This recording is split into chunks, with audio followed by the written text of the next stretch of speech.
विद्यार्थी मित्रांनो, सह्याद्री ट्युटोरियल्स मध्ये तुमचं स्वागत आहे. काही दिवसानंतर तुमच्या पूर्व परीक्षा सुरू होतील. Pre exam, pre board exam म्हणतात, काही जण त्याला पूर्व परीक्षा प्रिलिम एक्झाम म्हणूया आपण. मी तुम्हाला आत्ताच सावध करतोय. काय होणार आहे, की तुमच्या कोचिंगमध्ये सुद्धा एक्झाम सुरू होणार आहेत.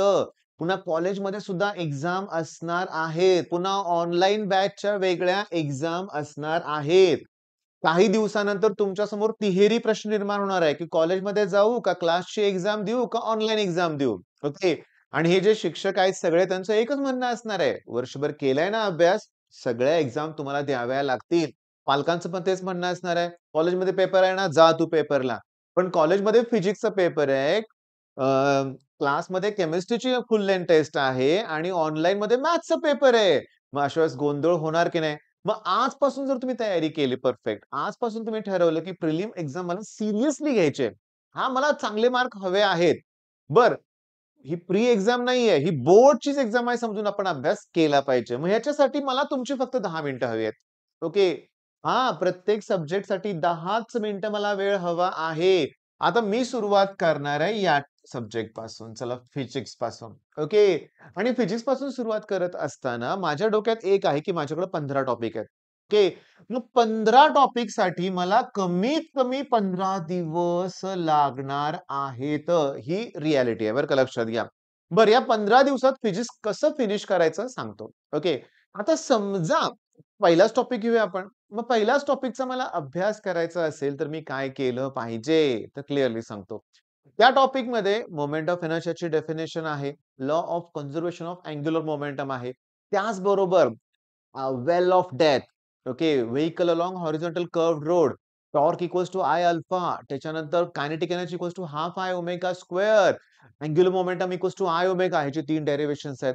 Parallel axis theorem, perpendicular axis theorem यांचे स्टेटमेंट आहेत, त्याचे प्रूफ आहेत. त्याच्यानंतर व्हर्टिकल सर्क्युलर मोशन आहे. त्याच्यानंतर अँगल ऑफ बँकिंग आहे. आता प्रश्न निर्माण झालाय, की सर मी त्यातलं अगोदर काही केलेलंच नाहीये.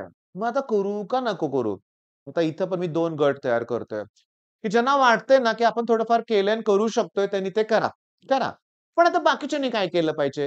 क्लिअरली सांगतो तुम्हाला डेरिव्हेशन्स भीती वाटते. ठीक आहे. तर भीती वाटण्यासारखं काही नाहीये. ते सोपेच प्रश्न आहेत. पण सर आता होणारच नाही असं वाटतंय.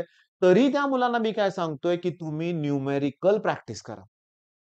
मी 10 मिनिटं बोललो ना, मोमेंट ऑफ इनर्शियाची डेफिनिशन करून टाका. Law of conservation of angular momentum statement आणि प्रूफ एकदम सोपं आहे. पण त्यानंतर तुम्ही काय करणार? Formula list. माझी इच्छा काय बघा, की प्रत्येक दिवशी म्हणूया आपण एक टॉपिक तुम्ही घेणार आहे लक्षात घ्या. रोज एक टॉपिक घ्यायचा आहे. मग त्या टॉपिक मधले माझा ऐका इनिशियली सगळ्या डेफिनिशनच फिनिश करायच्या. त्याच्यानंतर लॉज, नंतर त्याच्यावर बेस्ड न्यूमेरिकल्स करायचे आहेत. आणि हे सगळं परफेक्ट होत असेल, हे सगळं परफेक्ट होत असेल, तर तुम्ही त्या टॉपिकच्या डेरिव्हेशन्स कडे जायचं. तेही तुम्हाला होत असतील तर. इलेक्ट्रोस्टॅटिकचे डेरिव्हेशन्स अवघड वाटतात मुलांना. हो, मग जे अवघड वाटतात त्याला घाबरून पूर्ण सब्जेक्ट बिघडवून टाकायचा नाहीये. आता हे माझं म्हणणं काही ना पटेल न पटेल, पण रिॲलिटी सांगतोय लक्षात घ्या. अगदी लास्ट मोमेंटला शेवटच्या 10 दिवसात मी मुलांना काय सांगतो, येत नाही ना लॉग टेबल राहू दे. डायरेक्ट कॅल्क्युलेशन करा. म्हणजे मला 3.142 ला 125 ने मल्टिप्लाय करायचंय ना, 5, 2, ते 1 ने मल्टिप्लाय करा. करा, वेळ लागेल, पण बरोबर तर येईल. पण लॉग टेबल लास्ट मोमेंटला शिकत बसायचंय का? नाहीये. म्हणजे ह्या त्या वेळी घेतलेले निर्णय आहेत लक्षात घ्या. म्हणजे पहिल्यांदा ही गोष्ट करायची. रोज एक टॉपिक करायचा आहे. रोज एक टॉपिक. आता हे पण काम बहुतेक मलाच करावं लागेल. ओके. पण माझं शेड्यूल माझ्या काही गोष्टीमुळे मला बऱ्यापैकी YouTubeवर कधी-कधी वेळ होतो बरं का यायला. पण मला आता हे करावं लागेल वाटतंय. म्हणजे 15 डेज दिलं तुम्हाला तर तुम्ही कराल असं मला वाटतंय. मग रोटेशनल डायनामिक्सचं मी काय सांगतोय, की आपल्या व्हिजन बॅचमध्ये न्यूमेरिकलची बॅच फ्री ठेवलेली आहे. सगळं बघा तुम्ही. सुरुवात करा आजपासूनच लक्षात घ्या. आणि क्लिअरली YouTubeवर रोटेशनल डायनामिक्सची प्लेलिस्ट आहेत. 8 छोटे-छोटे व्हिडिओज आहेत. एकदम मस्तपैकी एक्सप्रेशन दिलेले आहेत लक्षात घ्या. बरं. लॉची सेपरेट प्लेलिस्ट आहे. त्यात law of conservation of angular momentum Sahyadri tutorial असं सर्च करा. तुम्हाला मिळून जाईल. मग आता फिजिक्सची काळजी वाटतच नाहीये. दुसरा टॉपिक कुठला? Fluid mechanics. Okay. Mechanical properties of fluid बरं का. मी इंजिनिअरिंगच्या सब्जेक्टचं नाव सांगितलं. Fluid mechanics. बरं मेकॅनिकल प्रॉपर्टीज ऑफ फ्लुइडमध्ये काय करायचं? पहिल्यांदा डेफिनिशन कॅपिलॅरिटी आहे, अँगल ऑफ कॉन्टॅक्ट आहे. ऍडेसिव्ह फोर्सेस, कोहेसिव्ह फोर्सेस, रेंज, ते पहिल्या 2 पेजवर जेवढ्या डेफिनेशन दिलेत ना, त्या सगळ्या करायच्यात आपल्याला. ओके. म्हणजे डेफिनेशन्स पहिल्यांदा. नंतर लॉज आहेत. न्यूटन्स लॉ ऑफ विस्कॉसिटी आहे, स्टोक्स लॉ आहे, पास्कल्स लॉ आहे. लॉ केले. नंतर lower based numericals, Laplace law of spherical membrane. लगेच त्याचं न्यूमेरिकल आहे. स्टोक्स लॉ त्याच्या खालीच न्यूमेरिकल आहे. एवढं केलं की कॉन्फिडन्स येणार आहे. आणि मग डिरिव्हेशन्स त्यातले जे काय असतील ते. Derive relation between surface tension and surface energy. Okay. की surface energy equals to T into DA, change in surface area.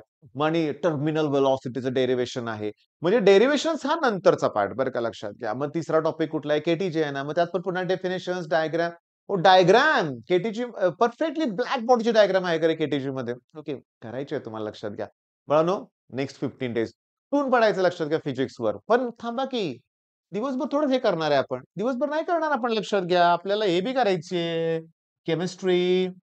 तर केमिस्ट्रीमध्ये पहिला टॉपिक कुठला आहे? Solid state. सॉलिड स्टेट म्हणलं की न्यूमेरिकल. अरे सॉलिड स्टेट म्हणलं की न्यूमेरिकल पहिल्यांदा करावे लागतात, लक्षात घ्या. हो य. आणि सॉलिड स्टेट म्हणलं की न्यूमेरिकल झालं की क्लासिफिकेशन आहे आणि डिफेक्ट्स पहिल्यांदा करायचे. Defects in crystal lattice. त्यात सेमीकंडक्टरचा पार्ट दिला ना, कधी नाहीत विचारणार ते. तर त्याच्यामध्ये होऊन जाईल आपलं, लक्षात घ्या. ओके. डायमॅग्नेटिक, पॅरामॅग्नेटिक, फेरोमॅग्नेटिक सुद्धा दिलंय सॉलिड स्टेटमध्ये. पण सॉलिड स्टेटमध्ये मला डिफेक्ट्स पहिला परफेक्ट पाहिजेत. डिफेक्टचं क्लासिफिकेशन पाहिजे, लक्षात घ्या. ओके.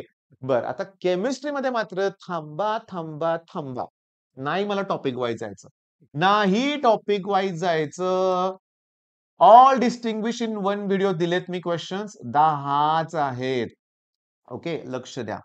ऑल डेरिव्हेशन्स 15च आहेत. आणि आपल्या संघर्ष बॅच मध्ये मी केमिस्ट्री ऑल डेरिव्हेशनचा व्हिडिओ अपलोड केलाय. बघितलं नसेल बघून टाका. 50 मिनिटात सगळे डेरिव्हेशन्स कम्प्लीट आहेत. ओके, झालं. आता डेफिनेशन्स किती आहेत रे डेफिनेशन? मी काम करू का 90 डेफिनेशन्स याचा विचार करूया. 90 समजून घ्या. 90 आहेत असं समजा, ठीक आहे, किंवा 105 आहेत समजा. चला ठीक आहे. मी 15ला डिवाइड करण्यासाठी इझी नंबर शोधतोय बरं का. बरं, डिस्टिंग्विश. आता डायग्राम 4च आहेत. डायग्राम 4च आहेत इलेक्ट्रो केमिस्ट्रीमध्ये, लक्षात घ्या. तर त्याच्यानंतर नेम रिॲक्शन 25 आहेत. नेम रिॲक्शन्स किती आहेत? जवळ-जवळ 25च्या आसपास आहेत. आता त्याच्यानंतर बाकीचे टॉपिक आहेत. मग मी सांगतो ते टॉपिक कुठले आहेत. Polymer, biomolecule, group 16, 17, 18, transition interaction, coordination compound. Inorganic आणि अप्लाइड केमिस्ट्रीचा पार्ट मी बाजूला ठेवतो, लक्षात घ्या. पण आता हे जे करायचं आहे मला, हे नेक्स्ट 15 डेज मध्ये करायचं आहे. तर ऑब्व्हियसली रोज बघा 15 ने डिवाइड करायला 15 15 सत्ते 105 का रे बाळांनो? हो.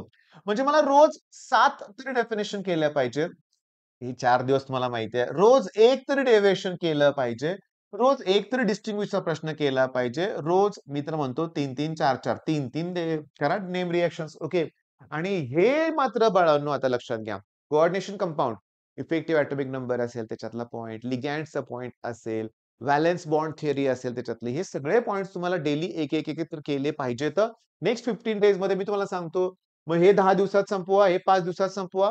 असं काहीतरी प्लॅन करा. हा झाला कुठला प्लॅन सांगा? केमिस्ट्रीचा प्लॅन झाला. आता मी सांगतो नेक्स्ट 15 डेज मध्ये मॅथ्स काय करायचं आहे. तर डिफरन्सिएशन तुम्ही म्हणता, त्याला डेरिव्हेटिव्ह मी म्हणतो. त्याचे 4 थेरम आहेत समजा. पेअर ऑफ स्ट्रेट लाईनचे 2 थेरम आहेत. वेक्टरचे जवळ-जवळ 15 थेरम. प्रॉपर्टीज तशा आहेत. इंटिग्रेशन, डेफिनाइट, इनडेफिनाइट, त्याच्या प्रॉपर्टीज वगैरे सगळं ते डॉट वन बाय पार्ट्स, फॉर्म्युले वगैरे सगळं पकडून मी तुम्हाला सांगतो फॉर्म्युले पण आहेत. म्हणजे याचे सुद्धा प्रूफ आहेत बरं का. एक्स स्क्वेअर मायनस ए स्क्वेअर, एक्स स्क्वेअर प्लस ए स्क्वेअर, ए स्क्वेअर, ह्याचं सुद्धा प्रूफ आहेत. असे 3 आहेत, ह्याचे 3 आहेत, पुन्हा 3 ते 9, पुन्हा थेरम, पुन्हा एबीच्या प्रॉपर्टीज. नाही म्हटलं तर मी एक काम करतो, सगळे मिळून 20 क्वेश्चन्स आहेत म्हणून आपण इंटिग्रेशनचे. ओके. आता हे परीक्षेत येणारे प्रश्न आहेत. हे थिअरम्स आहेत, लक्षात घ्या. तर त्याचबरोबर त्या 15 दिवसात तुम्हाला एलपीपी करायचं आहे, लॉजिक करायचं आहे, मॅट्रिक्स करायचंय. हे जे 3 टॉपिक आहे, हो, ट्रिगो फंक्शनचे पण साइन रूल, कोसाइन रूल असे 2 प्रूफ आहेतच म्हणूया आपण. काउंट करा. काउंट सांगू का तुम्हाला? 4, 2, 6, 5, 11, 12, 13 आणि हे 30. 43. चला 50 करूया. म्हणजे 50च्या आसपास क्वेश्चन्स मला असे परफेक्ट हवे आहेत, की जे मला परफेक्ट मार्क देणार आहेत. मग रोज 5-5 प्रश्न यातले केले पाहिजेत असे. मग रोज इंटिग्रेशनचे 2 थेरम करा, 2 प्रॉपर्टीज करा आणि आपल्या YouTube चॅनलवरून करा, लक्षात घ्या. तिथे तुम्हाला डिटेलमध्ये सगळ्या गोष्टी आम्ही प्रोव्हाईड केलेल्या आहेत. अगदी डिटेलमध्ये प्रोव्हाईड केलंय. अगदी डिटेलमध्ये. मग आता तुमच्या लक्षात आलं का? जर तुम्ही आतापासून, आजपासून पुढचे 15 दिवस हे जर केलं, तर वेळ काढा असतो. मी आता कालचंच उदाहरण सांगतो. मी मुलाचं नाव घेऊन सांगतो लक्षात घ्या.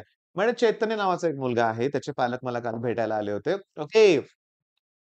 एकच. वेळ पुरत नाहीये सर. कसा मॅनेज करायचं कळत नाहीये. ओके, समजत नाहीये. खूप लोड आलेला आहे. बॅकलॉग पण राहिलेला होतोय थोडासा. मुलगा चांगला आहे, सिन्सिअर आहे. म्हणून मी नाव घेतलं बिनधास्त लक्षात घ्या. पण जेव्हा पालक आले, आम्ही डिस्कशन करत होतो. मी म्हटलं चला ठीक आहे, डेली रुटीन चेक करूया. तर मी तुम्हाला सांगतो, की चैतन्य रोज 1.5 ते 2 तास जिमला जातो. 1.5 ते 2 तास. अरे जिमला मी पण जातोय लक्षात घ्या. मला माहिती आहे. पाऊण तासात ओके, त्या दिवशीचा तो एक्सरसाइजचा पार्ट कंप्लीट होतो. भले लेगचं वर्कआउट करायचं असू दे, बायसेप, ट्रायसेप काही असू दे लक्षात घ्या, की पाऊण तास सफिशियंट आहे. मी करतोय आणि एकदम आम्ही हाय इंटेन्सिटीनं करतोय लक्षात घ्या. 1 तास जास्तीत जास्त म्हणूया आपण. पण इथेच गडबड झाली. इथेच गडबड झाली. मग चैतन्याचं 2 तास तर जिममध्ये जातोय. बरं ओके. त्याच्यानंतर अजून मोबाईल. मोबाईलमध्ये तासभर कुठं जातोय हे कळत नाहीये. चला ठीक आहे चैतन्य सिन्सिअर स्टुडंट आहे. त्यामुळे तास नाहीये, अर्धा पाऊण तास जातोय, जातोय. मन शांत करण्यासाठी म्हणे मुलं मोबाईल बघतायत. थकवा घालवण्यासाठी मोबाईलकडं. आता केला एवढा अभ्यास थोडंफार हे कळालं असेल सिम्बॉल तुम्हाला लक्षात घ्या. इथंच गडबड होते. इथंच गडबड होते 3 तास, 3 तास. बर. सकाळी 9:00ला क्लास असतो. चैतन्य उठतो किती वाजता? 6:30-7:00ला उठतो की. मग काय क्लासला यायची तयारी. मग सकाळचा सगळा वेळ वाया घालवतोय. मग मी त्याला शेड्यूल कसं दिलं, की म्हणलं ये राहायला आमच्याकडे क्लासमध्ये. ओके बघा संध्याकाळी 8 ते 11 एक सेशन मिळते आम्हाला, की जिथं चैतन्याचा घरी अभ्यास तर होतच नाही. बरं 8 ते 11 मध्ये होतोय अभ्यास. पहाटे 4:30ला मुलं उठून 5ला बसतात अभ्यास करत. क्लास 9ला 5 ते 8 3 तास मिळाले. प्लस दुसरी गोष्ट जिम आणि मोबाईल. जिम मी बंद करू देत नाही जिम करायची. पण थोडंसं अर्धा तास एक्स्ट्रा झालं ना. मी तुम्हाला सांगू का भावानो, सूर्यनमस्कार मारा बास. हां, इथून पुढे ना जिम थोडी बंद करून वॉकिंगला जावा. सूर्यनमस्कार सारखा बेस्ट एक्सरसाइज करा. आता ते तुमच्या वयाचं असताना मला पण योगासन वगैरे नको वाटायचं. जिमचं एक अट्रॅक्शन होतं. पण मला कळतं फ्लेक्सिबिलिटी किंवा आरोग्यासाठी योगासन अतिशय महत्त्वाचे आहेत. पण मग चैतन्याचं मी एक तुम्हाला उदाहरण दिलं. अशा सगळ्याच मुलांच्या बाबतीत होतंय. ज्यांना वाटतंय ना, की आम्हाला वेळच नाहीये, त्यांनी लक्षात ठेवा वेळ आहे. आपण कुठं वाया जातोय आपला ह्याचं एनालिसिस करा. ओके. काय कुठं टाईमपास होतोय ते बघा. हो, आणखीन सगळ्यात महत्त्वाचं मित्रांच्या बरोबर गप्पा. हे पण चैतन्य त्यात अर्धा तास, 1 तास जातो लक्षात घ्या. मग 1 तास मित्रांच्याबरोबरच्या गप्पा, 2 तास जिम, सकाळचं उशिरा उठणं, तो टाईमपास. मग ह्या गोष्टी जर टाळल्या तर टाईम मॅनेज होतोय की नाही? मग मला पाहिजे हे पुढचे 15 दिवस तुमच्याकडून हे हवं आहे. ॲट एनी कॉस्ट तुम्ही ते करायचं. काय होईल त्यानं? मग ठेवा कुठली पण एक्झाम. रोज 3 पेपर ठेवा. आहे आमची तयारी. हे सगळे प्रश्न जर तुम्ही केले, मी हे जे सांगतोय, हे डेफिनिशन डायग्राम तुम्ही अगोदरच करून ठेवलं आणि हो, स्वतःच्या नोट्स बनवा रे. बरीचशी मुलं माझ्या मागे लागतात, नोट्स पाठवा, नोट्स पाठवा. पण दुसऱ्याच्या नोट्स घेऊन काय उपयोग आहे? जर दुसऱ्याच्या नोट्स वापरायचे असतील तर छापील पुस्तकं आहेतच की. त्यात आणि त्यात काय फरक झाला? स्वतःच्या हँड रिटन नोट्स पाहिजेत, स्वतःचं. सो मी व्हिडिओ बघतोय पण वेळ नाहीये, मला नोट्स पाठवा. अरे काय? नाही उपयोगाचं ते लक्षात घ्या. बरं चला आता बोलणं खूप झालं. कामाला सुरुवात करा. दिलेल्या प्रमाणात शेड्यूल तयार करा. तिन्ही विषयाला वेळ द्यायचा. फिजिक्सला पण द्यायचा आहे, केमिस्ट्रीला पण द्यायचा आहे, मॅथ्सला पण द्यायचा आहे. हां, 10-10 मिनिटं वेळ द्या. चला 10 मिनिटं वेळ द्या. डायग्राम फिनिश करून टाका. तुमच्याकडे 15-20 मिनिटं वेळ आहे. तुम्हाला अर्धा पाऊण तास जेवायची सुट्टी आहे. 15 मिनिटात जेवण झाल्यानंतर अर्धा तास फिरणारी मुलं बघितलेत मी. माझ्याकडे 1 तास पहिला सुट्टी होती. तिथून मी अर्ध्या तासावर आणले. त्यातही मुलांना गप्पा मारायला वेळ असतो लक्षात घ्या. म्हणजे मी तुम्हाला सांगतो, अरे त्या 15-20 मिनिटात अभ्यास केला पाहिजे. आता तुम्ही म्हणाल, "सर किती त्रास देताय." त्रास नाहीये हा. 2 महिने उरलेत लक्षात घ्या. केलं तर केलं, नाहीतर संपलं फिनिश लक्षात घ्या. तर करा. All the best. चांगला रिझल्ट द्या आम्हाला. चांगला रिझल्ट द्या. आम्ही पालक ॲज अ पालक बोलतोय तुमच्याशी. तुमच्या भविष्यासाठीच आम्ही तुम्हाला प्रेशराईज करतोय, त्रास देतोय असं तुम्हाला वाटतंय ना? तर तसं म्हणजे मला म्हणायचं काय, असं तुम्हाला वाटतंय की आम्ही तुम्हाला त्रास देतोय, तर त्रास नाहीये. तुमच्या भविष्याची काळजी आहे म्हणून हे करतोय. ओके, करा अभ्यास. All the best.